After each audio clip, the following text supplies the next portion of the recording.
कथा प्लस घी टाइप का। जैसे ही यूपीए की सरकार आई, झारखंड मुक्ति मोर्चा के नेतृत्व में सरकार आई, उसका ड्रेस का रंग हरा हो जाता है। बहुत किसी को लगा यार हरा है तो कोई मैटर नहीं है, लाल पहने अब हरा पहने 2-4 दिन स्कूल जाएंगे। जी नहीं, यहाँ बहुत बड़ा घोटाला है। कैसे घोटाला है मैं बाकायदा यही बोलना चाहूंगा। यहाँ 18,000 स्वयंसेवक में मान के चलिए जितने लोग आए हैं, अब बताइए तो कितने लोग हरा रंग का ट्राउजर या फुल पैंट पहन के आए हैं? लॉजिकली बात कीजिए, क्योंकि हम लोग पढ़े लिखे नौजवान हैं। यहाँ कितने लोग हरा रंग का फुल पैंट पहन के आए हैं? यानी सीधी सी बात है, आप जिस गांव से हैं, आप अपने गांव में दिमाग दौड़ा के देखिए कितने लोग हरा रंग का फुल पैंट पहनते हैं? नहीं पहनते हैं। या तो ब्लैक पहनते होंगे, व्हाइट पहनते होंगे, ब्लू पहनते होंगे, या तो ब्राउन पहनते होंगे।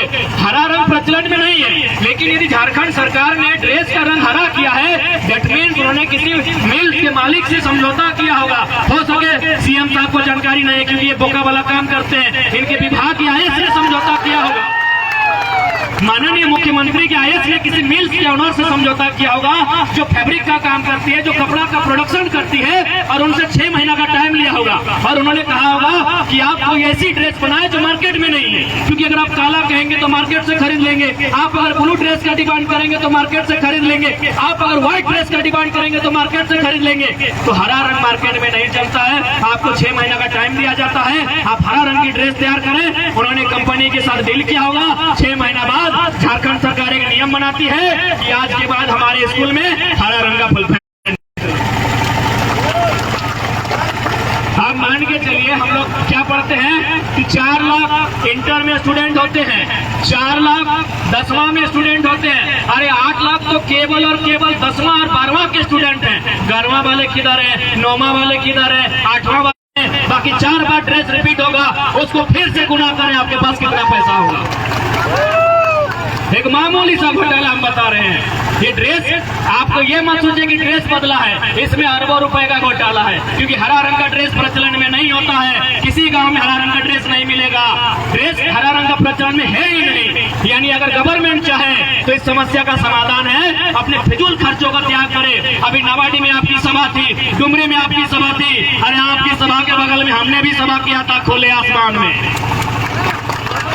आपने 1 करोड़ के पंडाल में सभा किया था माननीय मुख्यमंत्री महोदय। 1 करोड़, जी हाँ, जो पंडाल की लागत थी वो 1 करोड़ की लागत थी। इससे पहले आप सुनते होंगे कि पंडालों में पंखा का इस्तेमाल होता था, इस बार बाकायदा एयर कंडीशनर का इस्तेमाल हुआ। यदि आप अपने फालतू के खर्चों पर अगर कंट्रोल कर लें तो मुझे लगता है आज जो पंचायत सचिवालय के स्वयं सेवक अपनी मांगों को मांगने आए हैं, समस्या का समाधान इसी विधानसभा के भीतर है।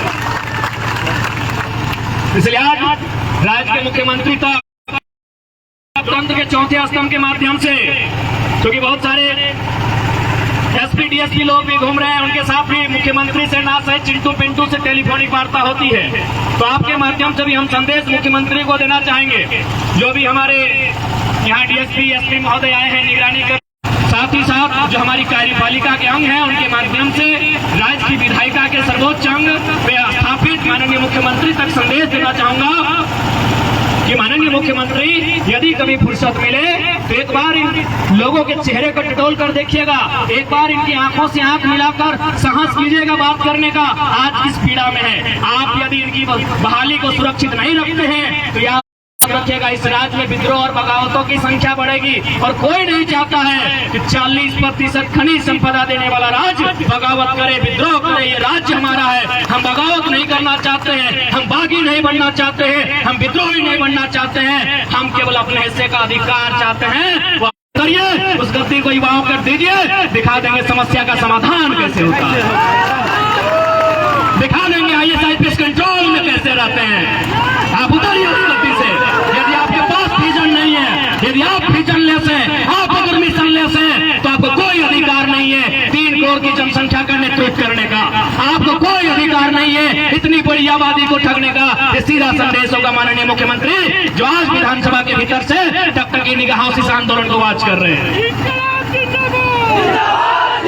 इसलिए आज जितने भी स्वयंसेवक के साथी आए हैं, हमारी बहनें भी भारी संख्या में आई हैं। इस पीड़ा को कोई भली भांति समझ सकता है जब उसके पास एक परिवार की जिम्मेवारी आती है, जब वह 25 वर्ष की आयु को पार करता है, 30-35 की आयु में प्रवेश करता है, किस प्रकार परिवार की जिम्मेवारी उसके पास आती है। उसके पास विवाह करने का विवाह करना चुनौती होती है, अगर विवाहित है तो अपने छोटे छोटे बच्चों को अच्छी शिक्षा व्यवस्था देना उनके लिए चुनौती है, उनके बूढ़े माँ बाप का सहारा बनना चुनौती है। तो अगर इस परिस्थितियों में ये लोग अपनी सेवा देने के बाद अगर अपने नियोजन को सुरक्षित रखने की मांग कर रहे हैं तो कतई गलत नहीं है, इनकी मांग को अभिलंग मानना चाहिए।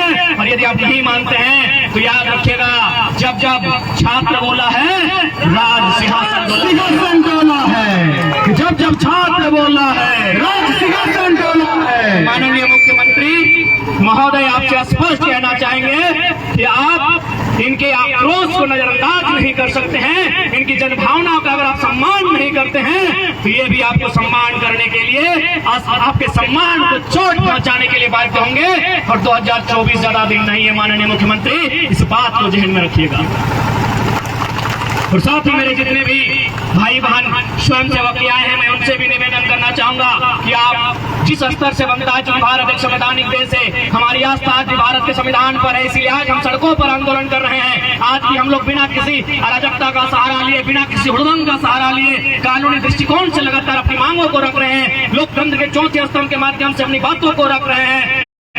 हम लोग अपने जो हमारी संवैधानिक शक्ति है, जो भारतीय संविधान अनुच्छेद 19 हमें प्रोवाइड करता है, सभा करने की शक्ति, अपनी बातों को रखने की शक्ति, अभिव्यक्ति की आजादी, हम उन्हीं शक्तियों का इस्तेमाल कर रहे हैं। लेकिन याद रखिएगा, यही धरती वीरों की धरती है, ये धरती उलगुलान की है। अगर ये नौजवान अपनी दिशा से भटक हमें जीने के योग्य नहीं रखेंगे, हम उनको जीने के योग्य नहीं रखेंगे, इस बात को ध्यान रखेंगे। इसलिए आज मैं सीधा संदेश, हमारी आवाज स्पष्ट आपके कानों तक जा रही होगी और जा रही है, इसकी गारंटी है। तो आप आज जो मानसून सत्र का पहला दिन है, वैसे भी जितने भी स्वयं सेवक हैं वो मानसून की आस लेकर अपने खेतों में थे, खेतों में मानसून नहीं पहुंची है, इसीलिए मानसून सत्र में आए हैं। क्योंकि ये मिडिल क्लास फैमिली से हैं, ये एक वर्किंग क्लास से हैं, ये किसान परिवार से हैं, इनको प्रकृति भी चोट दे रही है और आपकी नीति भी चोट दे रही है। प्रकृति और आपकी नीति इनको नियोजन सुरक्षित नहीं कर पा रही है।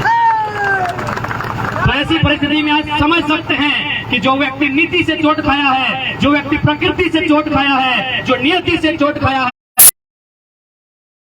भावना लेकर, प्रतिशोध की भावना लेकर, बदले की भावना लेकर आने के लिए आए हैं। और ये तो आपको देना ही होगा, क्योंकि हमारे हिस्से की नौकरियों को अन्य राज्यों को बांटते हैं, तब तो आपको समस्या नहीं होती है। जब आप हमारे हिस्से के टेंडर को अन्य राज्यों को बांटते हैं, तब आपको समस्या नहीं होती है। अरे ये तो गनीमत है माननीय मुख्यमंत्री, ये झारखंड राज्य है, इसीलिए ये लोग स्वयं सेवक की नौकरी मांग रहे हैं। अगर ये दूसरा राज्य होता तो सबसे पहले टेंडर की मांगते, सबसे पहले बिजनेस की मांगते, कॉर्पोरेट में जाने की मांगते। ये तो दबे कुचले सहमे जो केवल अपनी जिंदगी की बात कर रहे हैं, मात्र 10,000, 15,000, 20,000 की नौकरी मांग रहे हैं, ये स्वयं सेवक की नौकरी मांग रहे हैं। अगर ये दूसरा राज्य होता ना, तो जितने सड़कों पर टेंडर भरने वाले हैं, जितनी योजनाएं हैं, सब मैक्सिमम यूपी बिहार के लोगों की है, तब मुकाबला करते हैं। लेकिन ये लोग थे, इसीलिए कोई कहीं से आता है, अबरू छबरू गंगा पार से आता है, हुगली नदी पार से आता है और यहाँ का बसकता हो जाता है, यहाँ के हक अधिकार पर कब्जा करता है। और जो यहाँ के मूल हैं आज भी दर बदर की ठोकरें खा रहे हैं। इसलिए मेरा सीधा संदेश होगा, यदि आज राज्य के मुखिया अपने अकड़ से, अपने अहंकार से नीचे का समाधान नहीं करते हैं तो याद रखिएगा, ये भूखे लोग हैं, ये भूखे लोग हैं, इसीलिए आंदोलन करने आए हैं। क्योंकि जिनका पेट भरा होता है वे कभी आंदोलन नहीं करते हैं। और कहा गया है कि भूखी जनता सिंहासन को चबाती है। 2024 में आपके सिंहासन पर इनकी नजरें होगी। हम उम्मीद करते हैं आज प्रशासन के लोग देख रहे हैं, पिछला बार हम लोग गाड़ी पकड़ लिया था, लड़का लोग को पकड़ लिया था, उसके बाद उन लोग को भी पता चल गया कि किस पर हाथ डाला है। जिंदाबाद। तो मेरे जितने भी भाई बहनगण आए हैं आज स्वयं सेवक के रूप में अपने अधिकारों को यहाँ मांगने के लिए, हमारे जो भी दल है, हमारी जो समिति है आपके साथ है, हम लोग हर तरह से आपके साथ है, यथासंभव आपके साथ है। अपने धीरज को बरकरार रखें, अपने अनुशासन का परिचय दें। और जब कहा ही गया है, जब बात नहीं बनती है, मरता क्या नहीं करता, जब होगा तब देखा जाएगा। फिलहाल जो भी हमारे पास संवैधानिक शक्तियां हैं, हमारे संवैधानिक राइट्स हैं, उनका अनुपालन करते हुए हमें अपने राज्य की सरकार, राज्य के अगुवा तक अपने संदेश को जो लेकर हमारे साथी गए हैं, अगर उस पर अगर संशोधन नहीं होता है तो रणनीति होगी और आगे की रणनीति बहुत भीषण होगी कि अब याचना नहीं रण होगा।